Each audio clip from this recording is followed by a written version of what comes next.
আজকে দেশের নেতৃবৃন্দকে সঙ্গে নিয়ে জাতির যে গুরুত্বপূর্ণ দায়িত্ব পালন করতে আমরা এসেছি,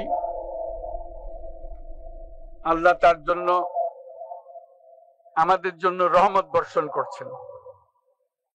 আল্লাহর রহমত নিয়ে আমি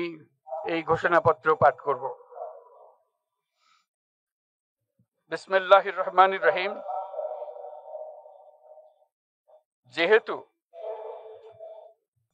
উপনিবেশ বিরোধী লড়াইয়ের সুদীর্ঘকালের ধারাবাহিকতায় এই ভূখণ্ডের মানুষ দীর্ঘ 23 বছর পাকিস্তানের স্বৈরশাসকদের বঞ্চনা ও শোষণের বিরুদ্ধে রুখে দাঁড়িয়েছিল এবং নির্বিচার গণহত্যার বিরুদ্ধে গণপ্রতিরোধ গড়ে 1971 সালে 26শে মার্চ স্বাধীনতা ঘোষণা করে রক্তক্ষয়ী মুক্তিযুদ্ধের মাধ্যমে জাতীয় মুক্তির লক্ষ্যে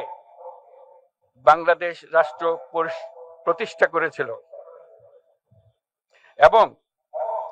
যেহেতু বাংলাদেশের আপামর জনগণ দীর্ঘ আন্দোলন সংগ্রামের মধ্য দিয়ে এই ভূখণ্ডে স্বাধীনতার ঘোষণাপত্রে বিবৃত সাম্য, মানবিক মর্যাদা, সামাজিক সুবিচারের ভিত্তিতে উদার গণতান্ত্রিক রাষ্ট্র বিনির্মাণের আকাঙ্ক্ষাকে বাস্তবায়নের জন্য সর্বোচ্চ ত্যাগ স্বীকার করেছে, এবং যেহেতু স্বাধীন বাংলাদেশের 1972 সালের সংবিধান প্রণয়ন পদ্ধতি এর কাঠামোগত দুর্বলতা ও অপপ্রয়োগের ফলে স্বাধীনতা পরবর্তী আওয়ামী লীগ সরকার মুক্তিযুদ্ধের জন আকাঙ্ক্ষা পূরণে ব্যর্থ হয়েছিল এবং গণতন্ত্র ও রাষ্ট্রীয় প্রতিষ্ঠানগুলোর কার্যকারিতা ক্ষুণ্ণ করেছিল, এবং যেহেতু স্বাধীনতা পরবর্তী আওয়ামী লীগ সরকার স্বাধীনতার মূল মন্ত্র গণতান্ত্রিক শাসন ব্যবস্থার বিপরীতে বাকশাল নামে সাংবিধানিকভাবে একদলীয় শাসন ব্যবস্থা কায়েম করে এবং মত প্রকাশ ও বিচার বিভাগের স্বাধীনতা হরণ করে, যার প্রতিক্রিয়ায় 1975 সালের 7ই নভেম্বর দেশের সিপাহী জনতার ঐক্যবদ্ধ বিপ্লব সংগঠিত হয় এবং পরবর্তী সময়ে একদলীয় বাকশাল পদ্ধতির পরিবর্তে বহুদলীয় গণতন্ত্র, মত প্রকাশ ও বিচার বিভাগের স্বাধীনতা পুনঃপ্রবর্তনের পথ সুগম হয়। এবং যেহেতু 80-র দশকে সামরিক স্বৈরশাসনের বিরুদ্ধে দীর্ঘ 9 বছর ছাত্র জনতার অবিরাম সংগ্রামের মধ্য দিয়ে 1990 সালে গণ অভ্যুত্থান সংগঠিত হয় এবং 91 সনে পুনরায় সংসদীয় গণতান্ত্রিক শাসন ব্যবস্থার প্রবর্তন করা হয়, এবং যেহেতু দেশি বিদেশি চক্রান্তে সরকার পরিবর্তনের গণতান্ত্রিক প্রক্রিয়া ব্যাহত হওয়ায় 1/11 মতো ষড়যন্ত্রমূলক ব্যবস্থার মাধ্যমে বাংলাদেশে শেখ হাসিনার একচ্ছত্র ক্ষমতা, আধিপত্য এবং ফেসিবাদের পথ সুগম করা হয়। যেহেতু দীর্ঘ 16 বছরের ফেসিবাদী অগণতান্ত্রিক গণবিরোধী শাসন ব্যবস্থা কায়েমের লক্ষ্যে এবং একদলীয় রাষ্ট্র ব্যবস্থা প্রতিষ্ঠার অতি উগ্র বাসনা চরিতার্থ করার অভিপ্রায়ে সংবিধানে অবৈধ অগণতান্ত্রিক পরিবর্তন করা হয়, যার ফলে একদলীয় একচ্ছত্র ক্ষমতা ও আধিপত্য প্রতিষ্ঠার পথ সুগম হয়। এবং যেহেতু শেখ হাসিনার আওয়ামী লীগ সরকারের দুঃশাসন, গুম খুন, আইন বহির্ভূত হত্যাকাণ্ড, মত প্রকাশের স্বাধীনতা হরণ এবং একদলীয় স্বার্থে সংবিধান সংশোধন ও পরিবর্তন বাংলাদেশের সকল রাষ্ট্রীয় সাংবিধানিক প্রতিষ্ঠান সমূহকে ধ্বংস করে, এবং যেহেতু হাসিনা সরকারের আমলে তারই নেতৃত্বে একটি চরম গণবিরোধী, একতান্ত্রিক ও মানবাধিকার হরণকারী শক্তি বাংলাদেশকে একটি ফেসিবাদী, মাফিয়া এবং ব্যর্থ রাষ্ট্রের রূপ দিয়ে আন্তর্জাতিকভাবে বাংলাদেশের ভাবমূর্তি ক্ষুণ্ণ করে, এবং যেহেতু তথাকথিত উন্নয়নের নামে শেখ হাসিনার ফেসিবাদী নেতৃত্বে সীমাহীন দুর্নীতি, ব্যাংক লুট, অর্থ পাচার ও অর্থনৈতিক প্রতিষ্ঠানগুলিকে ধ্বংসের মধ্যে দিয়ে বিগত পতিত দুর্নীতিবাজ আওয়ামী লীগ সরকার বাংলাদেশ ও এর অমিত অর্থনৈতিক সম্ভাবনাকে বিপর্যস্ত করে তোলে এবং পরিবেশ, প্রাণ বৈচিত্র্য ও জলবায়ুকে বিপন্ন করে। এবং যেহেতু শেখ হাসিনার ফ্যাসিস্ট সরকারের বিরুদ্ধে রাজনৈতিক দল, ছাত্র শ্রমিক সংগঠন সহ সমাজের সর্বস্তরের জনগণ গত প্রায় 16 বছর যাবৎ নিরন্তর গণতান্ত্রিক সংগ্রাম করে জেল জুলুম, হামলা মামলা, গুম খুন ও বিচার বহির্ভূত হত্যাকাণ্ডের শিকার হয়। এবং যেহেতু বাংলাদেশে বিদেশি রাষ্ট্রের অন্যায় প্রভুত্ব, শোষণ ও খবরদারিত্বের বিরুদ্ধে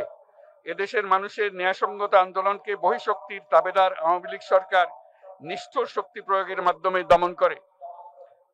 এবং যেহেতু অবৈধভাবে ক্ষমতা অব্যাহত রাখতে আওয়ামী লীগ সরকার 3টি প্রহসনের নির্বাচনে, এর জাতীয় সংসদ নির্বাচন,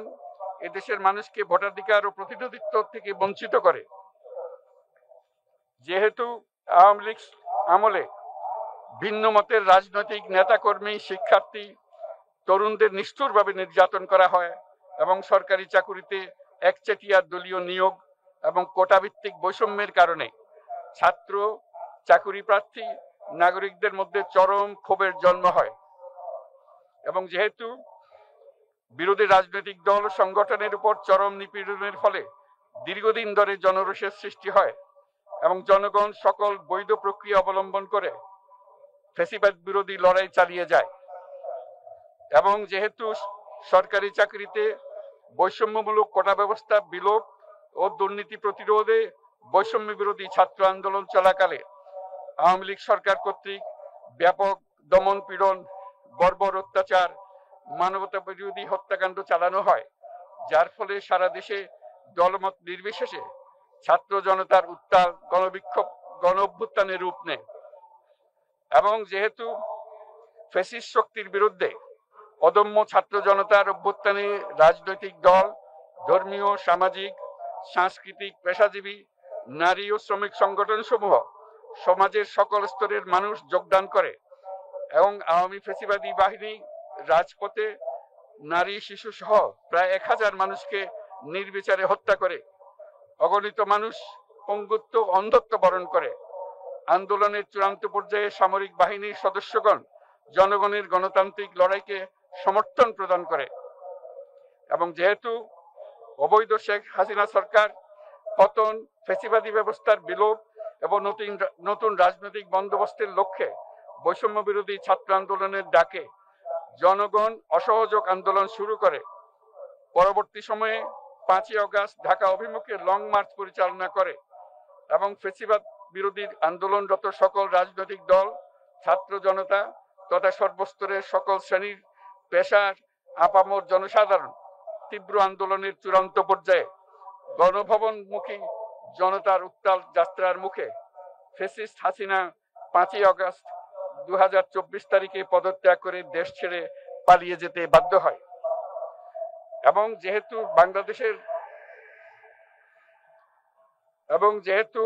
বাংলাদেশের রাজনৈতিক ও সাংবিধানিক সংকট মোকাবেলায় গণ অভ্যুত্থানের মধ্য দিয়ে ব্যক্ত জনগণের সার্বভৌমত্বের প্রত্যয় ও প্রয়োগ রাজনৈতিক ও আইনি উভয় দিক থেকে যুক্তিসঙ্গত, বৈধ ও আন্তর্জাতিকভাবে স্বীকৃত। এবং যেহেতু জনগণের দাবি অনুযায়ী এরপর অবৈধ দ্বাদশ জাতীয় সংসদ ভেঙে দেওয়া হয় এবং সংবিধানের 106 অনুচ্ছেদ অনুসারে সুপ্রিম কোর্টের মতামতের আলোকে সাংবিধানিকভাবে ডক্টর মোহাম্মদ ইউনূসের নেতৃত্বে 8ই আগস্ট 2024 তারিখে একটি অন্তর্বর্তীকালীন সরকার গঠন করা হয়।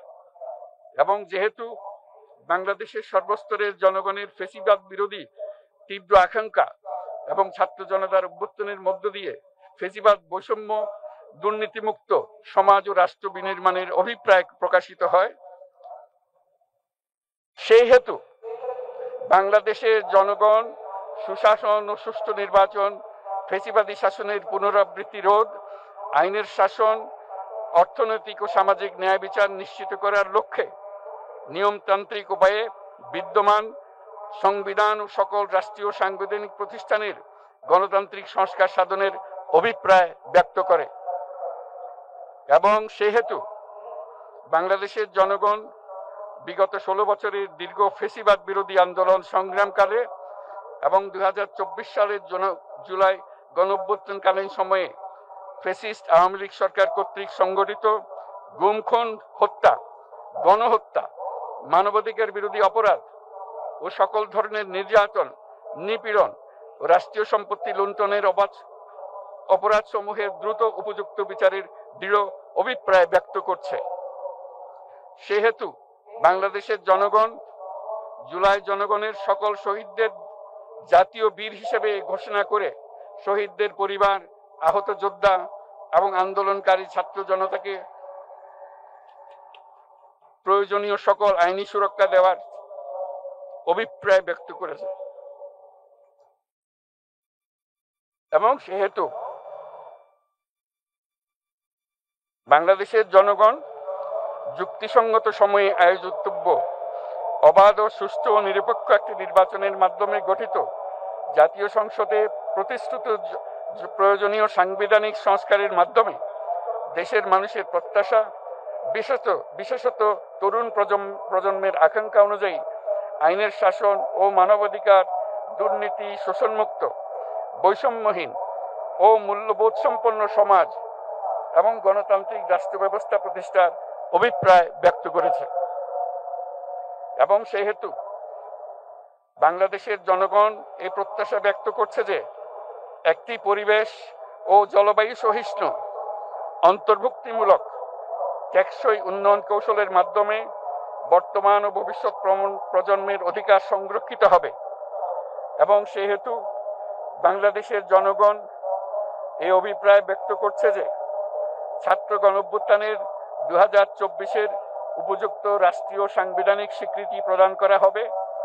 এবং পরবর্তী নির্বাচনে নির্বাচিত সরকারের সংস্কারকৃত সংবিধানের তফসিলে